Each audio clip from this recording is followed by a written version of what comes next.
The colony had always been a place of quiet hope. Men, women, and children had traveled across the stars to make this world their home. The skies were clear, the rivers untouched, and the soil rich enough to promise generations of life. Every dawn felt like a new beginning. Farmers woke to tend to the fields, engineers repaired machines, and children ran across the open plains, laughing as if the universe was made for them alone. For decades the colony grew, its people believing they were far away from war, far away from danger, and safe in the vast silence of space. That silence was broken one night.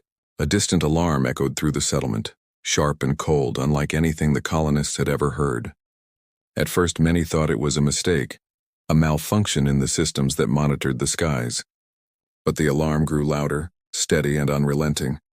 Lights flickered across the town as communication towers lit up, intercepting signals that no one wanted to believe were real. Strange ships were entering orbit, their size far beyond anything a civilian colony had the right to face. Parents pulled their children inside. The laughter stopped. Soldiers, few in number, rushed to arm themselves, their faces pale with the realization that they were hopelessly outmatched. There was no military fleet here, no defense that could stop what was coming. Only ordinary people with dreams and fragile walls. The first colonists looked up at the night sky where the stars began to move unnaturally, as if shadows had slipped between them. Dozens, then hundreds of alien warships appeared, forming a blockade that covered the horizon. The first strike came without warning. A beam of light cut through the colony's defense tower, shattering it into dust. Shockwaves tore through the ground. Homes trembled. Mothers screamed for their children as fire consumed the outskirts. The colonists had no time to understand what was happening, no time to beg for peace. The aliens did not speak, they did not demand surrender. They simply destroyed. Every second another building collapsed, another street burned, another family disappeared into the chaos. The communication center tried to send a message back to Earth. Static filled the airwaves, but fragments escaped. A man's voice shouted coordinates, another screamed for reinforcements, and somewhere in the background a child cried. The message broke again and again, interrupted by explosions, until all that remained was the sound of terror. Yet one final moment was captured. A voice so small and fragile it silenced the entire command room on Earth when it arrived. It was a little girl whispering, "Please, help us." Then the line went dead. The massacre continued. Fire rained from the skies. The colony's green fields turned black. Bodies lay scattered in the streets, and still the aliens did not stop.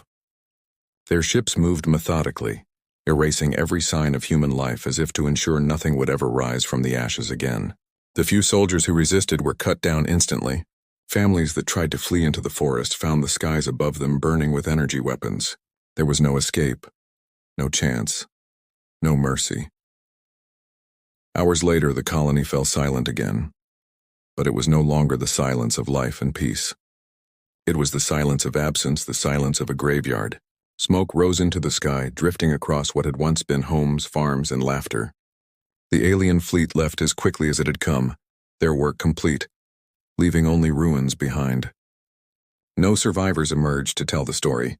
Only broken machines and burned soil remained as evidence that a community of thousands had once lived here. When Earth finally received the transmission, leaders and civilians gathered to listen.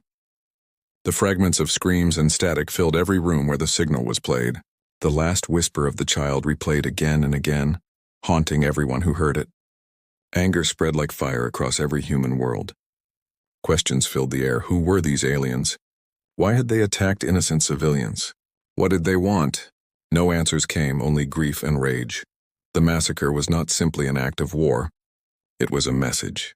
The aliens had wanted humanity to feel helpless, to believe that no place among the stars was safe. But they did not understand what they had awakened. The image of the silent colony, of children lost and families erased, planted something fierce inside every human heart. Earth's silence did not mean surrender. It meant preparation. In that silence, fleets began to form. Factories roared to life. Shipyards lit up the night skies. Engineers worked without sleep. Soldiers trained without rest, and leaders planned with cold determination. Across the galaxy, other races watched, uncertain of what humanity would do next. Some believed humans would retreat into fear. Others believed they would seek peace. But those who truly knew humanity saw the truth forming in the shadows. The child's last whisper had not been lost. It had been carved into the hearts of billions. Earth had heard her, and Earth would answer. The images from the colony spread across Earth like a plague of shadows. Screens in crowded cities, in quiet villages, and on distant outposts replayed the fragments of screams. Men and women who had never set foot on that colony now felt as if they had lost family there. Anger became a living force. The massacre was not just the destruction of a settlement. It was the tearing apart of human pride, the breaking of a fragile peace that had held for decades. No voice remained alive from the colony, but every voice on Earth now carried its memory. The governments met within hours. The United Assembly called its members into the Great Chamber, where once they had debated trade routes and resource treaties. This time there was no argument over minor disputes. Silence filled the hall until the oldest admiral rose and asked one question: how should humanity respond? He did not speak of diplomacy. He did not ask for negotiations. His voice shook with the grief of a man who had seen children die before. He demanded justice. The answer came not from one man but from millions. Across every network, across every crowded street, ordinary citizens raised their voices. They did not beg for forgiveness. They demanded that humanity stand tall. For the first time in generations, every nation, every colony, every scattered community felt united by a single purpose. No more innocent blood would be spilled without answer. The aliens had chosen the wrong target. They had mistaken human silence for weakness. The admirals began to plan. They gathered in war rooms where holographic maps of the stars glowed above their heads. Old fleets that had been resting in orbit were summoned. New fleets were ordered to be built at a speed never seen before. Shipyards that had been quiet since the last war roared to life. Fire pouring from their furnaces, steel bent into shapes of destruction. 500,000 warships was the number they decided on. It was not chosen by chance. It was not chosen by fear. It was chosen to remind the galaxy that humanity could unleash storms if provoked. Men and women enlisted in numbers beyond expectation. Pilots who had retired returned to training. Engineers who had built peaceful machines now turned their hands to weapons. Factories that once created farming equipment were transformed overnight into production lines for missiles and railguns. Every corner of human space burned with preparation. Children who had seen the transmission asked their parents why the aliens hated them, and the parents promised that they would never let such hate strike again. The leaders knew this war would change everything. Some feared humanity would lose more colonies. Others feared that striking back would turn every alien power against them. Yet the memory of the silent colony erased hesitation. Humanity did not choose this war. It had been forced upon them, and now the galaxy would learn what a forced human truly was. Scouts sent into alien space brought back news of the enemy. They belonged to a vast empire that had conquered many species before, erasing their homes in the same way they had erased the colony. To them, humans were just another name to be written into their history of conquest. But this empire had never faced humanity in full strength. They had seen settlers, traders, and small fleets. They had never seen the weight of Earth's entire force moving as one. The Assembly announced its decision publicly. The speech was broadcast to every human world. The leader stood in front of 1 billion eyes and declared that the time of silence was over. His words were simple, spoken in a voice so steady that they struck deeper than any shout. He promised that humanity would never again allow itself to be treated as prey. He promised that 500,000 warships would rise from the cradle of Earth and answer the massacre with fire. His final words echoed across the stars. For every child taken, for every family broken, for every voice silenced, humanity will return the storm. The galaxy trembled at those words. Alien traders who had once laughed at human fragility fell silent. Other species who had suffered under the same empire watched closely, wondering if humanity would succeed where they had failed.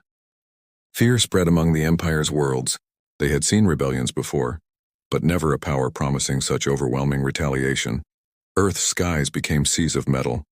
Warships filled every orbit, lines of steel stretching so far that they looked like another horizon. Engines burned brighter than suns as fleets tested their power. Pilots drilled in endless simulations. Soldiers swore oaths of loyalty that would carry them to the darkest corners of space. Every human heart carried the weight of the colony's final cry, and every hand was ready to strike in its name. At night, families stood together and watched the skies glow with the light of preparation. Some wept, some prayed, and some stood silent, but all of them understood. The massacre had changed them. They were no longer a scattered species. They were one force bound by grief, anger, and a promise that no one would ever forget. The silent colony had been destroyed, but its echo had awakened something larger than itself. The day came when the first fleets launched. Children stood on rooftops, pointing as massive ships rose through the atmosphere, leaving trails of fire behind them. The sound shook the ground like thunder. One fleet after another lifted into the void, joining the endless storm that was gathering in the blackness of space. Soon 500,000 warships would be ready, waiting only for the final command. The aliens who had once believed humanity weak now faced the truth. Humanity had heard the child's whisper. Humanity had answered, and the answer would not be gentle. The stars over Earth no longer looked like distant points of light. They had become backdrops for an endless procession of warships, each one forged in fire and purpose. Shipyards that had once been quiet had turned into roaring hives of labor. Sparks fell like meteors. Workers shouted over the thunder of machines, and hulls of steel stretched into the void, waiting to be given life by engines that glowed like suns. One by one, the ships rose into orbit, forming a storm that seemed to grow larger every hour. Humanity had promised 500,000 warships, and the galaxy now watched in awe and fear as the promise became reality. From the ground, ordinary people looked up at the skies and saw rivers of metal flowing above them. The sight was terrifying, but it was also a comfort. For the first time since the massacre, parents told their children to sleep without fear because their skies were no longer silent. Pilots walked through long hangars, their boots striking the floors with the rhythm of determination. They passed by rows of fighters, their sleek bodies painted black and silver, waiting like predators in cages. The pilots' faces were solemn, each one carrying the same memory, the colony that had been erased. In command centers, admirals stood before massive displays. They watched as small dots representing ships multiplied, growing into vast formations that stretched across star maps. Every ship was a voice, every fleet was a scream, every formation was a promise of revenge. Admirals did not speak of victory as a possibility. They spoke of it as something already written, because failure would mean more colonies burning, more children whispering for help in vain. Humanity had no choice but to win. When the first fleets left Earth, the ground shook with the sound of engines. Crowds gathered along coasts and mountains to watch as warships broke through the clouds, fire trailing behind them. They ascended in waves, thousands rising together like a tide that would never recede. The air vibrated with their departure. Some cried, some saluted, and others simply stood still, overwhelmed by the sight of humanity becoming something greater than itself. Across the galaxy, signals spread. Alien traders whispered in markets about the fleets moving like storms. Some species who had long suffered under the Empire's shadow dared to hope. Others trembled, fearing that humanity's fury might one day turn toward them. But none could deny what they saw. The march of steel had begun. The fleets moved in silence. Communication between ships was disciplined, stripped of anything unnecessary. Pilots sat in cockpits staring at the stars ahead, their thoughts heavy with what awaited them. Soldiers walked through the halls of cruisers, armor clinking, weapons in hand, each step echoing like a drumbeat of war. Engineers worked without rest, ensuring that engines did not falter, that weapons did not fail. The great machine of humanity was awake and it was moving. The enemy empire heard of the movement, but they did not believe. They had crushed countless rebellions before. To them, humans were another primitive race, loud and stubborn but ultimately fragile. Reports of 500,000 ships were dismissed as lies, propaganda meant to scare them. Yet deep inside their councils, some felt unease. The massacre had been a demonstration of power, but it had also been a mistake. It had awakened something that could not easily be silenced. As the fleets crossed through human space, every colony greeted them. Lights filled the skies. Civilians sent messages of gratitude, and some even begged to join the fight. The soldiers aboard the ships read those messages in silence, their resolve hardening with every word. The March of Steel was not only about revenge. It was about survival, about ensuring that no human world would ever again be abandoned to silence. Weeks passed, and the fleets grew closer to enemy space. Scouts moved ahead, reporting on defenses, mapping out strongholds and warning of ambushes. Yet the sheer size of the human armada made even the strongest defenses look small. The void itself seemed to bend under the weight of so many engines, so many weapons, so many wills focused on a single purpose. In one fleet, a young captain stood on the bridge of his destroyer, staring at the endless formation stretching into the distance. He had grown up hearing stories of humanity's struggles, of wars fought long ago. But this was different. This was not a scattered conflict. This was an entire species rising as one. He whispered to himself that the galaxy would never forget what it was about to see. The Admiral sent one final message before the Armada reached enemy territory. It was transmitted across human space, across neutral space, and even into the Empire's domains. The voice of the Admiral was steady, almost calm, but every word cut like steel. He declared that humanity did not come seeking conquest. They came seeking justice. He declared that the massacre of one colony had summoned the fury of 500,000 warships. And he ended with a warning. If any other empire thought humanity could be broken, let them watch and remember this march. The galaxy listened.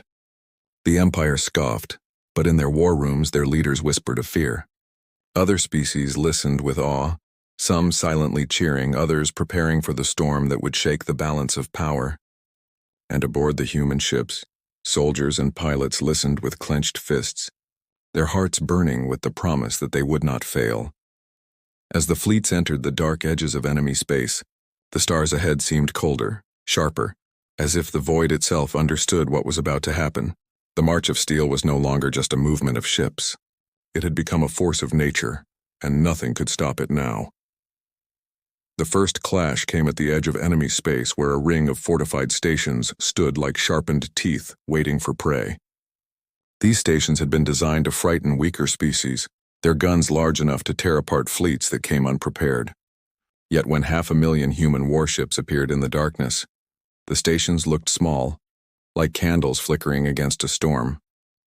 The silence of the void broke as the human fleet spread into formation, engines burning blue, weapons armed, and shields raised.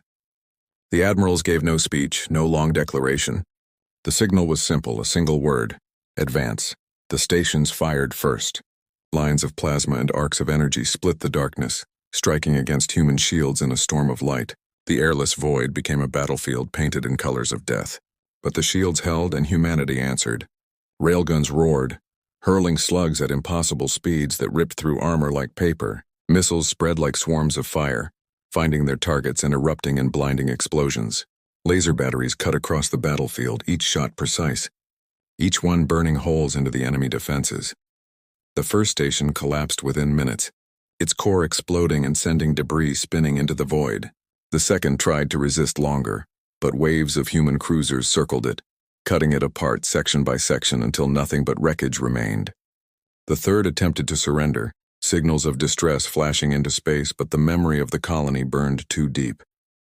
Humanity showed no mercy. The third station was reduced to ash. Within an hour, the great defensive ring was nothing but silence and ruin. The enemy empire was stunned. Reports flooded their command chambers, each one more desperate than the last. They had believed humanity would falter at the first wall, that the sheer terror of facing their war machine would break them. Instead, the human fleet had torn down their fortress as if it were nothing but dust in the wind. Fear began to spread through the Empire's ranks. Their commanders argued, their leaders demanded answers, and their soldiers whispered of doom. For the first time, they began to doubt their own invincibility. The human fleet pressed forward. They moved with a cold precision, not rushing, not hesitating, but striking with calculated force. Every encounter was the same. Enemy ships would swarm in, confident in their numbers, and the humans would break them apart with fire and steel. Alien captains tried ambushes, tried traps, but each time the humans adapted, turning every trick back against them. It became clear that this was not a reckless crusade. This was a methodical war, led by admirals who understood that every victory must send a message. In one of the greatest battles, an enemy fleet of 100,000 ships assembled to block the human advance. The scale of the clash shook the galaxy. From distant systems, observers reported watching the sky turn into fire. For hours, the fleets exchanged destruction. Human warships moved like blades, cutting into the larger alien force, their formations shifting with every strike. Pilots screamed through the chaos, their fighters darting between massive cruisers, unleashing missiles that tore apart enemy wings. Entire squadrons were lost, but still the fleet advanced. At the height of the battle, human carriers released their hidden weapon. From their vast hangars, swarms of drones poured into space, thousands upon thousands, each one armed with weapons that glowed like burning stars. They rushed into enemy lines, overwhelming ships that could not target them all. The sky filled with streaks of fire as drones tore apart engines, shredded shields, and ripped holes into battleships. The enemy fleet broke under the weight of the assault. Ships scattered in panic, commanders shouted for retreat, and within hours what had been 100,000 strong was reduced to scattered wreckage and silence. The galaxy trembled at the news. No species had ever inflicted such a defeat upon the Empire in living memory. Neutral worlds whispered of rebellion. Old allies of the Empire began to doubt their loyalty. Even the most distant races, who had once dismissed humans as stubborn upstarts, now watched them with fear. The massacre of the colony had awakened something far greater than the Empire had expected. It had awakened humanity's wrath, and that wrath was unstoppable. Yet the cost was heavy. Thousands of human ships lay in ruins, drifting through the void with no voices left aboard. Soldiers who had sworn to fight never saw the victory they had built. Their names were read in silence across the fleet, their sacrifices etched into the memory of every survivor. The admirals did not celebrate. They looked upon the destruction with cold eyes, and they reminded their people why they fought. The colony's children had not been spared, and so humanity would not stop until every trace of the Empire's cruelty was erased. As the fleet advanced deeper, enemy planets trembled. Civilians on those worlds looked to the skies and saw fire growing brighter every day. Some prayed for mercy, others fled into hiding, but the fear was the same. The humans were coming, and nothing could stop them. Entire cities prepared for sieges, fortresses armed their cannons, but whispers spread that it would not matter. Humanity would come, and humanity would burn through them all. The admirals issued their next order. The fleet was to march straight to the heart of the Empire, to the homeworld itself, where the rulers had built their throne from the bones of conquered species. The message was clear. The time of skirmishes and battles was ending. The time of judgment was near. Humanity had shown the galaxy what it could do at the edge of enemy space. Now it would show what it could do at the center of power. The march did not slow. Engines burned, weapons gleamed, and shields hummed with power.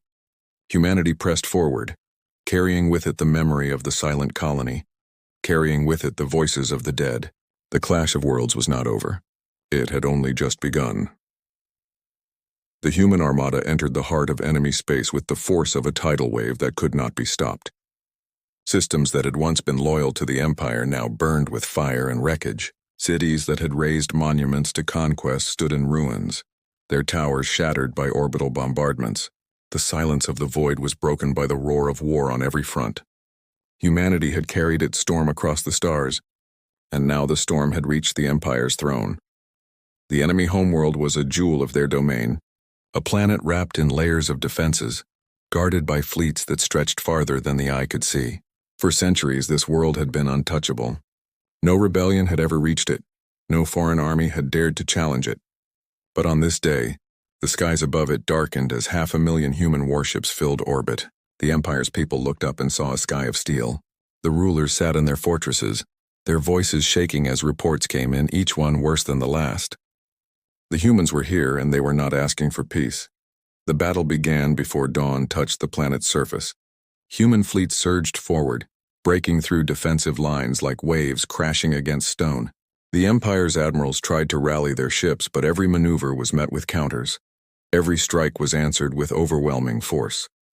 Missiles fell like rain, tearing apart their mighty battleships. Railgun rounds cut through armor, splitting carriers in two.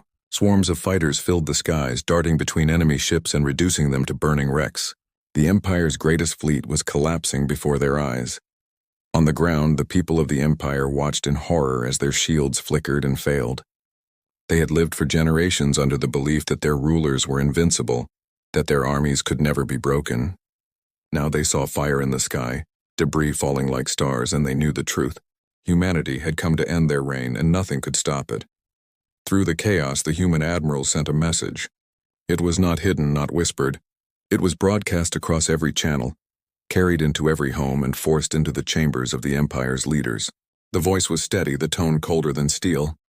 It told of the colony, of the innocent lives erased without warning, of the child's last whisper carried across the stars. The Admiral spoke not of revenge but of justice. He declared that the massacre had been answered, and that no empire, no matter how mighty, could slaughter humans and remain standing. The message spread beyond the Empire. Across the galaxy, species listened in silence. Some cheered, their hearts filled with hope that the Empire's reign of terror was ending. Others trembled, realizing that humanity's fury was not just legend but reality. Neutral powers shifted uneasily, wondering if they were watching the rise of a new empire. But none could deny the truth. The humans had proven themselves. They had answered death with a storm, silence with fire, and cruelty with unity. The Empire's fleets broke apart. Some ships tried to surrender, their signals flashing desperate pleas for mercy. Others fled, abandoning their posts, scattering into the void. Yet the humans did not pursue every escape. They were not fighting to erase an entire species, but to send a message. Those who had ordered the massacre, those who had built their power on the blood of innocents, would pay. The rest would live to remember. The final stronghold fell after 3 days of unending battle. The Empire's capital city, once a monument to domination, was reduced to rubble. Human soldiers marched through its streets, their banners raised, their weapons lowered in silence. They did not celebrate. They did not shout. They walked with the weight of the colony on their shoulders, their victory marked not by joy but by memory. The leaders of the Empire were dragged from their chambers, their arrogance stripped away. They begged, they bargained, they cried, but humanity did not listen. The Admiral stood before them and spoke of the colony, of the children who had never seen another dawn, of the voices silenced forever. Judgment was swift.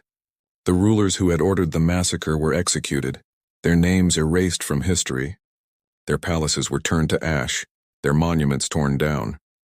When the war ended, humanity did not claim the Empire's throne. They did not seize their worlds or enslave their people.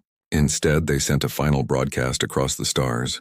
The voice of the Admiral carried a warning so sharp that no one who heard it would ever forget. He said that humanity did not seek conquest, but it would never again allow its people to be slaughtered. He said that if any power touched a human colony, if any empire dared to repeat what had been done, then humanity would rise again with fire greater than before. His final words echoed into every corner of the galaxy. Touch one human world and face extinction. The galaxy held its breath. No one dared to answer. No one dared to challenge.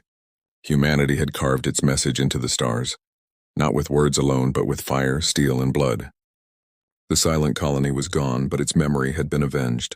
And now every world, every empire, every ruler would remember that silence. In the years that followed, whispers spread of humanity's rise. Some called them protectors, others called them monsters, but all agreed on one truth. The massacre had changed the galaxy forever. Humanity had awakened, and the stars would never be the same.